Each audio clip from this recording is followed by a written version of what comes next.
Rasanya sedih, kecewa, padahal udah berharap bisa untuk aku modal usaha, ternyata sama mbakku udah untuk nyicil bayar utangnya yang sangat banyak.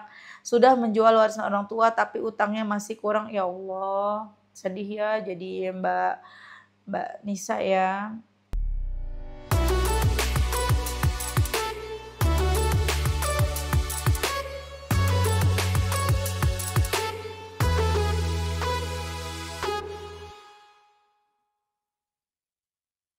Bismillahirrahmanirrahim. Alhamdulillahirabbil alamin. Allahumma sholli ala sayidina Muhammad wa ala ali sayidina Muhammad. Assalamualaikum warahmatullahi wabarakatuh. Halo teman-teman, apa kabar? Mudah-mudahan teman-teman selalu dalam lindungan Allah Subhanahu wa taala. Amin ya rabbal alamin.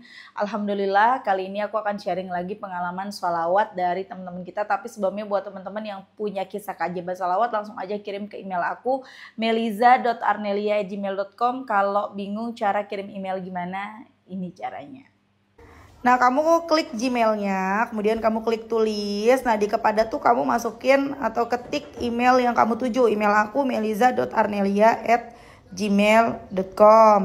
Kalau udah, kamu ketik di bagian subjek itu judulnya testimoni atau dikosongin juga boleh. Nah, ditulis email baru kamu ketik testimoninya. Di situ bisa kirim panjang kayak apa juga bisa. Jadi jangan ngetiknya di subjek ya, karena banyak yang kirimnya di subjek, akhirnya kepotong-potong testimoninya gitu. Gampang kan teman-teman? Kalau udah, kalian klik bagian kanan atas tuh yang warna biru, ada panah ke samping kanan gitu, ada gambar panah ke kanan gitu, itu diklik. Nah kalau itu diklik itu sudah terkirim, nanti ada notifnya kok terkirim tuh ya kan. Gampang kan? Dan buat teman-teman yang belum punya kedua buku ini, jangan pernah lelah ada nikmati setiap sholawat, dan jangan pernah lelah sholawat, yakinlah semua akan baik-baik aja. Kedua buku ini buku aku. Kalau teman-teman mau beli langsung aja ke Gramedia, atau teman-teman bisa hubungin admin, ini nomor adminnya. Nah langsung aja aku akan bacain testimoninya ya. Ini testimoni sekaligus curhat nih kayaknya ya. Lumayan panjang, kita baca sama-sama. Assalamualaikum warahmatullahi wabarakatuh. Waalaikumsalam warahmatullahi wabarakatuh. Perkenalkan, nama saya Nisa, umur asal Lampung Tengah. Umurnya piro mbak ya? Nisa, umur asal Lampung Tengah. Ini testimoni ketiga aku Mbak Mel. Semoga Mbak Melisa dan keluarga diberikan panjang umur dan dijauhkan dari orang-orang zolim. Amin. Semoga amalan yang Mbak Mel share di sosial media jadi amal jariah. Amin. Masih ingat aku Mbak Mel? Semoga masih ingat ya Mbak Mel. Mbak Mel, aku nggak tahu ya ini keajaiban untuk aku atau ujian buat aku. Ceritanya gini. Tanggal 26 Juli kemarin aku dapat kabar rumah orang tuaku laku terjual mbak, tapi aku tidak dapat hasil bagianku. Dan aku tidak dikabarin oleh kerabatku yang mengabari tetanggaku. Dan di hari Jumat sampai Senin aku sholat istiqoroh mbak, minta petunjuk yang baik sama Allah dalam perasaan yang sangat marah dan meledak-meledak pada mbak kandungku dan bude pak deku dari keluarga ibuku. Di hari Rabu tanggal 31 Julinya aku bertemu dengan keluarga ibuku dan mbakku di rumah. Pak Lurah, aku di sana biasa-biasa aja, tapi selama perjalanan untuk bertemu mereka aku membaca doa Nabi Musa untuk melembutkan hati orang-orang yang berbunyi Robbi syarhi sadri wa yassir li amri wahlul 'uqdatam min lisani yafqahu qouli. Aku baca sebanyak-banyaknya sampai ketemu mereka, dan kenyataannya aku tidak dapat bagian apapun sepeser pun Mbak Mel. Rasanya sedih, kecewa, padahal udah berharap bisa untuk aku modal usaha, ternyata sama mbakku udah untuk nyicil bayar utangnya yang sangat banyak. Sudah menjual warisan orang tua tapi utangnya masih kurang, ya Allah. Sedih ya jadi Mbak Nisa ya. Masih kurang 50 juta. Di saat mbak aku sujud-sujud denganku minta maaf dan bilang aku udah jual rumah ibu tapi utangku masih belum lunas, ketika jantungku berhenti berdetak lalu menetes air mataku, mulut tiba-tiba mengucap dengan sendirinya, aku ikhlas gak dapat bagian warisan asal kamu gak dihina orang karena utang. Langsung aku nangis sejadi-jadinya. Kok bisa ya aku bicara begitu, padahal dari awal yang kupertahankan hakku terus, tapi kenyataannya Allah merencanakan hal lain. Aku disuruh belajar ikhlas. Apa ini jawaban doaku di salat istiqoroh ya Mbak Mel? Pak De, budeku tidak juga membagikan warisan hasil penjualan rumah mbahku yang di situ ada hak ibuku, tapi mereka memberi anakku uang 300.000. 300.000 orang 3, dan ada Pak Deku yang satu memberikan uang 300.000 katanya untuk beli baju. Apa memang segini rezekinya aku untuk mendapatkan warisan ini? Menurut Mbak Melisa, apa itu termasuk Allah menolongku ya? Walaupun aku tidak dapat warisan, aku dizolimi, aku tidak dianggap, dan aku bisa kuat dan ikhlas untuk menerima semuanya dan menerima rezeki yang diberi Pak De Budeku totalnya 650.000 semuanya. Semua orang menangisi aku, tetangga, ibu sambung, mertuaku, keluarga bapakku, karena kok Mbak kandungku setega itu sama aku dan kasihan lihat aku jauh-jauh bawa anakku untuk pulang kampung malah tidak ada hasil. Tapi alhamdulillah mereka semua mendoakanku, rezekiku lancar, aku bisa sukses dan berdiri di kaki sendiri. Amin. Alhamdulillah hari ini tanggal 1 Agustus aku sudah bisa memenuhi nazarku kalau anakku udah bisa jalan lancar, mau ajak main ke playground. Alhamdulillah dapat rezeki tak terduga dan dagangan suami lancar. Mbak Mel minta doanya ya, semoga aku dimudahkan rezekinya untuk bayar hutangku dan usaha suami lancar terus biar bisa nabung untuk masa depan dan bisa kebeli kambing dalam waktu 2 bulan. Amin. Segini dulu ceritanya Mbak Melisa, semoga nggak bosan baca testimoniku dan penonton yang lain. Wassalamualaikum warahmatullahi wabarakatuh. Waalaikumsalam warahmatullahi wabarakatuh. Ya Allah nyesek sih kalau aku misalnya jadi kamu Mbak. Tuh kan Mbak Mel jangan kompor dong, ini lagi sedih nih ya, jangan dibikin kompor. Iya gini loh, ya aku juga nggak bisa dengan enteng bilang sabar begini, enggak lah. Kalau aku di posisi Mbak Nisa juga pasti sedih ya. Namanya kan itu hak kita. Kita dapat warisan dari orang tua kan ya, jual rumah gitu loh. Jual rumah ya dibagi dong sesuai dengan ajaran Islam. Laki-laki dapat berapa, anak perempuan dapat berapa, gitu kan bagian-bagiannya. Tapi ini bener-bener mentang-mentang kakak gitu ya, main bayar, main ambil aja uangnya nggak bilang-bilang terus buat bayar hutang gitu kan ya. Tapi Mbak, segala sesuatu yang terjadi semua atas izin Allah. Nggak apa-apa dizolimin, nggak apa-apa. Nggak apa-apa diginiin sama saudara kandung sendiri, nggak apa-apa. Kamu punya Allah, kamu masih punya suami kamu, kami lagi kamu masih punya keluarga kamu yang lain, nggak apa-apa. Ya ikhlas walaupun berat, terus aja belajar untuk ikhlasnya memang nggak mudah, sekarang mungkin belum bisa ikhlas ya, mulut sama hati kan kita nggak bisa bohong ya, hanya Mbak yang tahu ya sama Allah yang tahu apa yang terucap, aku ikhlas belum tentu hatinya ikhlas, hanya Allah yang tahu. Jadi Mbak benerin sholat terus, perbanyak sholawat terus, jangan pernah jauh dari Allah, jaga hubungan Mbak dengan Allah sebaik-baiknya supaya apa? Karena ini setan masih terus aja berdatangan nih. Silih berganti bikin kamu tuh supaya terus marah, terus merasa terzolimi, terus sakit hati gitu loh. Jadi penyakit hati, nauzubillah. Ya, udah mendingan ya udah lupain, memang bukan rezeki aku dah di situ. Wah ya Allah Mbak, ntar dapatnya luar biasa dari ini. Allah tahu kok, kata Allah, udah ntar aku kasih yang lebih besar dari ini. Udah tenang aja. Banyakin sholawatnya ya Mbak ya, semangat, mudah-mudahan suatu hari Allah gantinya yang bukan mudah-mudahan sih, memang pasti digantinya berkali-kali lipat asal kamu lulus dari ujian. Teman-teman kalau kita diuji ya udah pasti Allah tuh udah nyiapin hadiah buat kita, tapi ada syaratnya, kita lolos ujian. Kalau kita nggak lolos ujian ya nggak bisa, begitu-gitu terus kita. Ya, jadi lolos tuh dari ujian. Gimana caranya lolos ujian? Ya kita mesti ikhlas menjalani takdir hari ini. Kita mesti terus berprasangka baik sama Allah. Kita benar-benar bersyukur. Kita udah lolos, itu lolos tuh ya. Kita nggak ngegerutu, kita nggak ngeluh terus masalah warisan itu misalnya Mbak ya. Insya Allah nanti lolos ujian ya. Tapi ya siap-siap dengan ujian berikutnya lagi. Makanya jangan pernah jauh-jauh dari Allah. Jangan pernah ninggalin sholawat. Kalau orang sholawatan tuh beda. Orang sholawatan tuh kuat. Bukan kuat, ya kuat badannya pasti ya. Kuat jiwanya, kuat raganya. Pokoknya kuat, mentalnya tuh kuat kalau orang sholawatan. Ya, yang tadinya lemah banget, ntar jadi kuat. Ya, aku mau bacain curhatan satu orang lagi. Ya, ini kenapa pada curhat sih? Kirim email. Nah ini merasa tertekan lagi nih Mbak, siapa namanya? Mbak Wati. Kenapa jadi ada sesi curhat ya, tapi ya nggak apa-apa dah. Kalau misalnya ada yang curhat begini ya, kalau pas aku lagi baca, aku bacain ya teman-teman ya. Kita baca sama-sama. Assalamualaikum warahmatullahi wabarakatuh. Waalaikumsalam warahmatullahi wabarakatuh.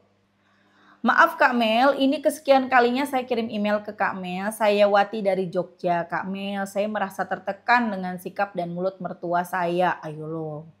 Ini jadi gosipin mertua nih kalau gini ceritanya nih.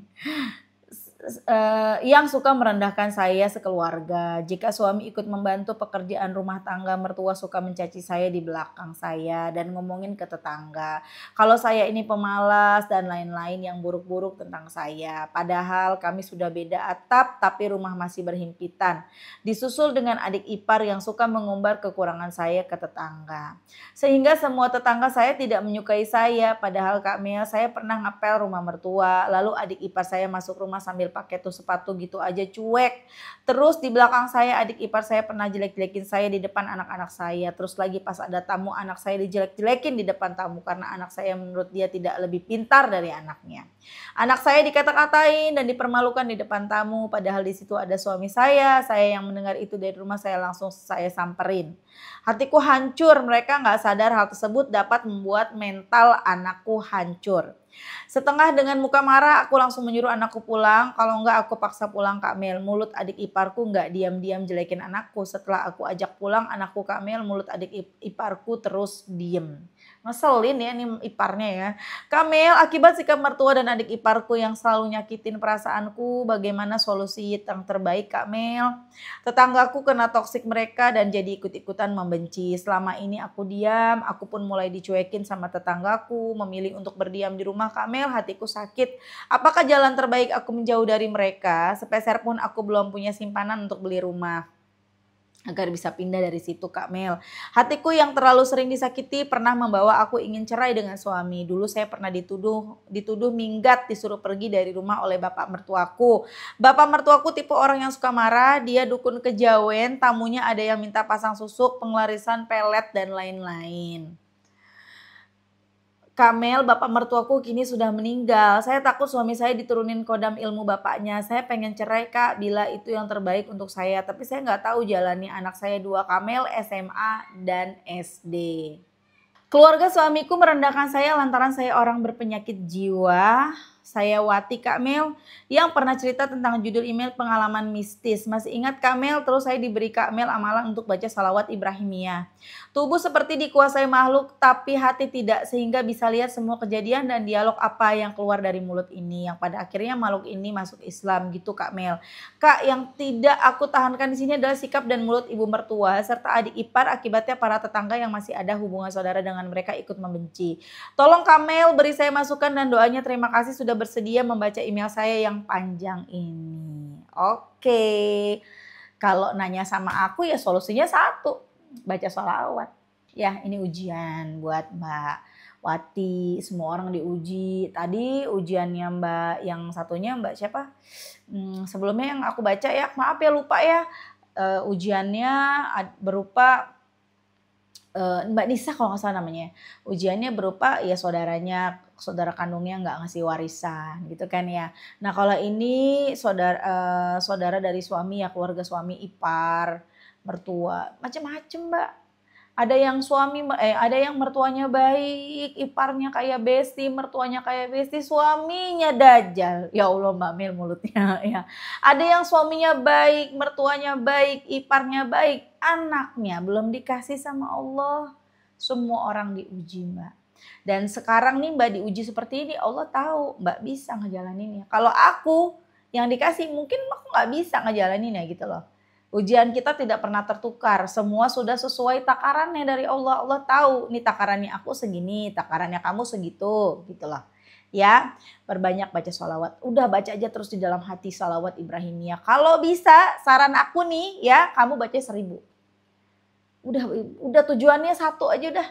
Minta perlindungan sama Allah, minta pertolongan sama Allah, minta yang terbaik sama Allah. Kalau misalnya kamu, Mbak aku nggak suka baca Ibrahimiyah, mau munjiat, silahkan baca munjiat minimal 500 coba. Ya, ini bukan jumlah khusus dengan apa ya segala macam ya, bukan amalan-amalan bagaimana ya teman-teman, selalu aku tegaskan ya, karena nanti ada penonton yang baru lihat nanti langsung mikirnya ajaran sesat nih. Nggak ada dalilnya nih, suruh baca munjiat 500, suruh baca salawat Ibrahimiyah 1000, nggak ada dalilnya, emang nggak ada dalilnya. Perintah bersalawat ada dalilnya di surat Al-Ahzab ayat 56. Baca salawat dan ucapkan salam kepada Nabi, itu disuruh sama Allah, perintah Allah loh. ada dalam surat Al-Ahzab itu dalam Al-Quran ada ya teman-teman. Dan Rasulullah pun tidak menyuruh kita dengan jumlah-jumlah tertentu, tapi disuruh baca sholawatnya sebanyak-banyaknya. Lalu kenapa aku nyuruh minimal 500, minimal 1000? Itu berdasarkan sepengalaman aku. Ketika aku membaca sholawat munjiat minimal 500, masalahku beres, doaku diijabah. Gitu loh teman-teman. Ya, Mbak baca sholawat aja udah. Nggak apa-apa mertuanya kayak gitu. Nggak apa-apa ada ipar begitu. Yang penting suaminya sayang. Sekarang gini, suaminya gimana? Kalau suami ada di pihak kamu, suami tetap sayang sama kamu dan percaya sama kamu, udah bismillah baca salawat terus. Kalau bisa sih saran aku mendingan pindah. Ngapain bertahan di situ ya? Mendingan cari tempatnya yang jauh aja sekalian. Ya meskipun harus ngontrak nggak apa-apa kalau memang sanggup ada uangnya, mendingan lebih baik menjauh. Tidak harus membenci, tidak harus bermusuhan, tapi lebih baik menjauh kalau bisa. Kalau nggak bisa menjauh, nggak ada uangnya buat ngontrak, nggak bisa beli rumah, suami nggak mau pindah, ya udah bismillah tetap di situ. Nggak apa-apa dijauhin sama tetangga, dijauhin sama saudara dan lain-lain. Tapi kamu masih punya Allah, kamu masih ada suami. Kalau suami ikut-ikutan, minimal kamu ada Allah. Kita udah punya satu nih ya, kita udah punya satu backingan Allah. Udah Allah aja udah beres semuanya. Lagian juga ya kamu diajak ngobrol sama tetangga, ya dibayin sama mereka. Emangnya kamu dapat apa? Dapat duit nggak? Enggak kan? Ya masalahnya kamu punya masalah beres nggak? Enggak juga kan? Udahlah mendingan mah deket sama Allah. Nanti akan Allah satukan, dekatkan dengan orang-orang yang baik. Orang yang baik itu akan didekatkan dengan orang yang baik. Kalau kita tidak satu frekuensi, ya kita akan mental dengan sendirinya. Gitu loh. Tapi nanti kita akan dipertemukan dengan orang-orang yang sefrekuensi dengan kita. Kalau kita baik, insya Allah nanti sekitar kita baik kok. Ya. Oke, semangat ya. Oke teman-teman, makasih udah nonton. Semoga bermanfaat dan jadi motivasi buat teman-teman. Kita doakan semoga teman-teman yang berbagi kisahnya hari ini dilancarkan rezekinya, dimudahkan segala urusannya, dikuatkan imannya, dikuatkan mentalnya, jiwanya, raganya. Amin. Semoga teman-teman yang nonton rezekinya barokah, doa-doanya segera dijabah. Amin amin ya rabbal alamin. Assalamualaikum warahmatullahi wabarakatuh.